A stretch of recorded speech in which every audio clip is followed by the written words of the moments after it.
भीम और हनुमान जी का प्रसंग। क्यों विराजमान हुए हनुमान जी अर्जुन के रथ के छत्र पर? धर्म ग्रंथों के अनुसार हनुमान जी और भीम भाई है, क्योंकि दोनों ही पवन देवता के पुत्र है। महाभारत में एक प्रसंग आता है जब भीम और हनुमान जी की मुलाकात होती है। आज हम आपको वही प्रसंग विस्तार पूर्वक बता रहे हैं। साथ ही इस प्रसंग का संबंध उस मान्यता से भी है जिसके अनुसार महाभारत युद्ध में श्री कृष्ण अर्जुन के जिस रथ के सारथी बने थे, उस रथ के छत्र पर स्वयं हनुमान जी विराजित थे। इसलिए आज भी अर्जुन के रथ की पताका में हनुमान जी को दर्शाया जाता है। तो आइए जानते हैं क्या है यह प्रसंग। भीम हनुमान जी प्रसंग। वनवास के दौरान पांडव जब बद्रिका आश्रम में रह रहे थे, तभी एक दिन वहां उड़ते हुए एक सहस्त्र दल कमल आ गया। उसकी गंध बहुत ही मनमोहक थी। उस कमल को द्रौपदी ने देख लिया। द्रौपदी ने उसे उठा लिया और भीम से कहा, यह कमल बहुत ही सुंदर है। मैं यह कमल धर्मराज युधिष्ठिर को भेंट करूंगी। अगर आप मुझसे प्रेम करते हैं तो इससे बहुत से कमल मेरे लिए लेकर आइए। द्रौपदी के ऐसा कहने पर भीम उस दिशा की ओर चल दिए जिधर से वह कमल उड़कर आया था। भीम के चलने से बादलों के समान भीषण आवाज आती थी, जिससे घबराकर उस स्थान पर रहने वाले पशु पक्षी अपना आश्रय छोड़कर भागने लगे। कमल पुष्प की खोज में चलते चलते भीम एक केले के बगीचे में पहुंच गए। यह बगीचा गंधमादन पर्वत की चोटी पर कई योजन लंबा चौड़ा था। भीम निसंकोच उस बगीचे में घुस गए। इस बगीचे में भगवान श्री हनुमान जी रहते थे। उन्हें अपने भाई भीमसेन के वहां आने का पता लग गया। हनुमान जी ने सोचा कि यह मार्ग भीम के लिए उचित नहीं है। यह सोचकर उनकी रक्षा करने के विचार से वे केले के बगीचे में से होकर जाने वाले सकड़े मार्ग को रोककर लेट गए। चलते चलते भीम को बगीचे के सकड़े मार्ग पर लेटे हुए वानर राज हनुमान जी दिखाई दिए। उनके होठ पतले थे, जीभ और मुंह लाल थे, कानों का रंग भी लाल लाल था, भौहें चंचल थी तथा खुले हुए मुख में सफेद नुकीले और तीखे दांत और दाढ़ी दिखती थी। बगीचे में इस प्रकार एक वानर को लेटे हुए देखकर भीम उनके पास पहुंचे और जोर से गर्जना की। हनुमान जी ने अपने नेत्र खोलकर उपेक्षा पूर्वक भीम की ओर देखा और कहा, तुम कौन हो और यहाँ क्या कर रहे हो? मैं रोगी हूँ, यहाँ आनंद से सो रहा था। तुमने मुझे क्यों जगा दिया? यहाँ से आगे यह पर्वत अगम्य है, इस पर कोई नहीं चढ़ सकता, अतः तुम यहाँ से चले जाओ। हनुमान जी की बात सुनकर भीम बोले, वानरराज आप कौन हैं और यहाँ क्या कर रहे हैं? मैं तो चंद्रवंश के अंतर्गत कुरु वंश में उत्पन्न हुआ हूँ। मैंने माता कुंती के गर्भ से जन्म लिया है और मैं महाराज पांडु का पुत्र हूँ। लोग मुझे वायु पुत्र भी कहते हैं और मेरा नाम भीम है। भीम की बात सुनकर हनुमान जी बोले, मैं तो बंदर हूँ, तुम जो इस मार्ग से जाना चाहते हो तो मैं तुम्हें इधर से नहीं जाने दूंगा। अच्छा तो यही होगा कि तुम यहाँ से लौट जाओ, नहीं तो मारे जाओगे। यह सुनकर भीम ने कहा, मैं मरूंगा या बचूंगा, तुमसे तो इस विषय में नहीं पूछ रहा हूँ, तुम उठकर मुझे रास्ता दो। हनुमान जी बोले, मैं रोग से पीड़ित हूँ, यदि तुम्हें जाना ही है तो मुझे लांघ कर चले जाओ। भीम बोले, संसार के सभी प्राणियों में ईश्वर का वास होता है, इसलिए मैं तुम्हें लांघकर परमात्मा का अपमान नहीं करूंगा। यदि मुझे परमात्मा के स्वरूप का ज्ञान नहीं होता तो मैं तुम्हें तो क्या, इस पर्वत को भी उसी प्रकार लांघ जाता जैसे हनुमान जी समुद्र को लांघ गए थे। हनुमान जी ने कहा, यह हनुमान कौन था जो समुद्र को लांघ गया था?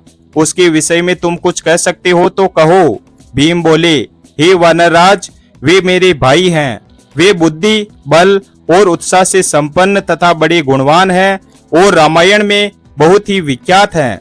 वे श्री रामचंद्र जी की पत्नी सीता जी की खोज करने के लिए एक ही छलांग में 100 योजन बड़ा समुद्र लांघ गए थे। मैं भी बल और पराक्रम में उन्हीं के समान हूँ, इसलिए तुम खड़े हो जाओ, मुझे रास्ता दो।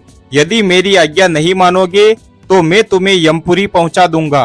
भीम की बात सुनकर हनुमान जी बोले, हे वीर, तुम क्रोध न करो, बुढ़ापे के कारण मुझसे उठने की शक्ति नहीं है, इसलिए कृपा करके मेरी पूंछ हटाकर निकल जाओ।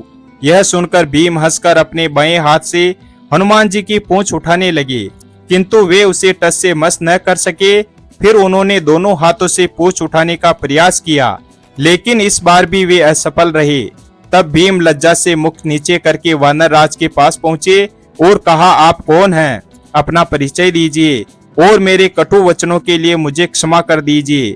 तब हनुमान जी ने अपना परिचय देते हुए अपना वास्तविक रूप दिखाया और कहा कि इस मार्ग में देवता रहते हैं, मनुष्यों के लिए यह मार्ग उचित नहीं है, इसलिए मैंने तुम्हें रोका था। तुम जहां जाने के लिए आए हो वह सरोवर तो यही है। हनुमान जी की बात सुनकर भीम बहुत प्रसन्न हुए और बोले, आज मेरे समान कोई भाग्यवान नहीं है। आज मुझे अपने बड़े भाई के दर्शन हुए हैं, किंतु मेरी एक इच्छा है, वह आपको अवश्य पूरी करनी होगी। समुद्र को लांघते समय आपने जो विशाल रूप धारण किया था उसे मैं देखना चाहता हूँ। भीम के ऐसा कहने पर हनुमान जी ने कहा, तुम उस रूप को नहीं देख सकते और न कोई अन्य पुरुष उसे देख सकता है। सतयुग का समय दूसरा था और त्रेता युग और द्वापर युग का समय दूसरा है। काल तो निरंतर क्षय करने वाला है, अब मेरा वह रूप है ही नहीं।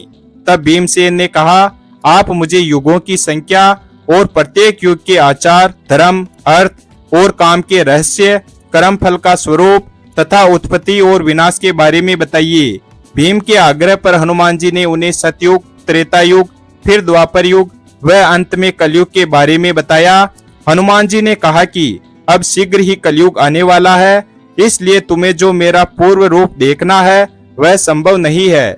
हनुमान जी की बात सुनकर भीम बोले, आपके उस विशाल रूप को देखे बिना मैं यहाँ से नहीं जाऊंगा।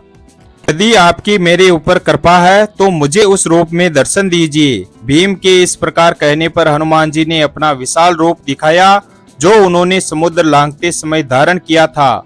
हनुमान जी के उस रूप के सामने वह केलों का बगीचा भी ढक गया। भीमसेन अपने भाई का यह रूप देखकर आश्चर्यचकित हो गए।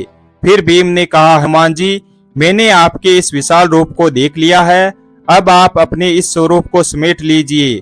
आप तो उगते हुए सूर्य के समान है, मैं आपकी ओर देख नहीं सकता। भीम के ऐसा कहने पर हनुमान जी अपने मूल स्वरूप में आ गए और उन्होंने भीम को अपने गले से लगा लिया। इससे तुरंत ही भीम की सारी थकावट दूर हो गई और सब प्रकार की अनुकूलता का अनुभव होने लगा। गले लगाने के बाद हनुमान जी ने भीमसेन से कहा कि भैया भीम, अब तुम जाओ, मैं इस स्थान पर रहता हूँ, यह बात किसी से मत कहना। भाई होने के नाते तुम मुझसे कोई वर मांगो, तुम्हारी इच्छा हो तो मैं हस्तिनापुर में जाकर धृतराष्ट्र के पुत्रों को मार डालूं या पत्थरों से उस नगर को नष्ट कर दूं, अथवा दुर्योधन को बांधकर तुम्हारे पास ले आऊं। तुम्हारी जैसी इच्छा हो उसे मैं पूर्ण कर सकता हूँ। हनुमान जी की बात सुनकर भीम बड़े प्रसन्न हुए और बोले, हे वानर राज, आपका मंगल हो। आपने जो कहा है वह काम तो होकर ही रहेगा, बस आपकी हम पर दया दृष्टि बनी रहे, यही मैं चाहता हूँ। भीम के ऐसा कहने पर हनुमान जी ने कहा, भाई होने के नाते मैं तुम्हारा कल्याण करूंगा।